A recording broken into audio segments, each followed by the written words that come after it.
আল্লাহু তাআলা আনহুর ইলমের প্রতি কেমন আগ্রহ, হাদিসের প্রতি, চলেন নবীর মুখ থেকে শুনি। নবী খোদ সাক্ষী দিছে আবু হুরায়রার যে হাদিসের প্রতি কি পরিমাণ আগ্রহ। সহিহ বুখারীর 99 নম্বর হাদিস, এই হাদিসের মধ্যে আসছে আবু হুরায়রা রাদিয়াল্লাহু তাআলা নবীজিকে প্রশ্ন করলেন, হাদিসটা শুনেন। মান আসআদুন নাস বিশাফাআতিকা ইয়া রাসূলুল্লাহ, হুজুর আপনার কাছে জানতে চাই কিয়ামতের ময়দানে আপনার সুপারিশের মাধ্যমে সবচেয়ে কোন মানুষটা সৌভাগ্যবান হবে, আমি আপনার কাছে জানতে চাই। প্রশ্ন বুঝে আসছিনি? আবার বলছি, ইয়া রাসূলুল্লাহ, কিয়ামতের ময়দানে আপনার সুপারিশের মাধ্যমে কোন ব্যক্তিটা সবচেয়ে সৌভাগ্যবান হবে? নবীজি জবাবটা কি দিলেন আগে শোনেন। আবু হুরায়রা, লাকাদ জানানতু আল্লা ইয়াসআলানি আহাদুন আউয়ালু মিনকা, আবু হুরায়রা আমি জানতাম এই জাতীয় প্রশ্ন তোমার আগে অন্য কেউ করতে পারে না। আমি জানতাম আমার আবু হুরায়রার পক্ষেই এই জাতীয় প্রশ্ন করা সম্ভব। কয় কেন জানো? লিমা রাআইতু মিন হিরসিকা আলাল হাদিস, কারণ আবু হুরায়রা আমি দেখছি অন্যান্যদের চাইতে হাদিসের প্রতি তোমার আগ্রহ কি পরিমাণ বেশি। এটা কার বক্তব্য? নবী।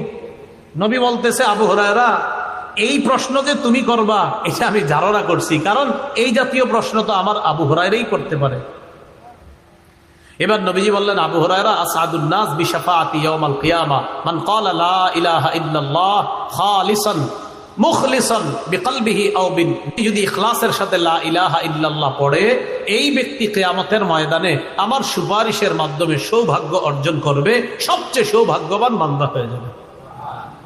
তো আবু হুরায়রা রাদিয়াল্লাহু তাআলা আনহুর হাদিসের প্রতি আগ্রহ, এটা রাসূল সাল্লাল্লাহু আলাইহি সাল্লাম বলে দিলেন যে সাহাবীর দেশের মধ্যেও বরকত, যে সাহাবীর খাদ্যে বরকত, যে সাহাবীর জীবন তার মায়ের জীবনও বরকতি জীবন, যে সাহাবীর মেধাটাও বরকতি মেধা, যে সাহাবীর হাদিসের প্রতি আগ্রহের সাক্ষী খুদ রাসূল সাল্লাল্লাহু আলাইহি সাল্লাম দিয়েছেন, হাদিসের ক্ষেত্রে তাকে সমালোচনা করার অর্থ হলো নিঃসন্দেহে গোপনে কোনো ষড়যন্ত্র আছে।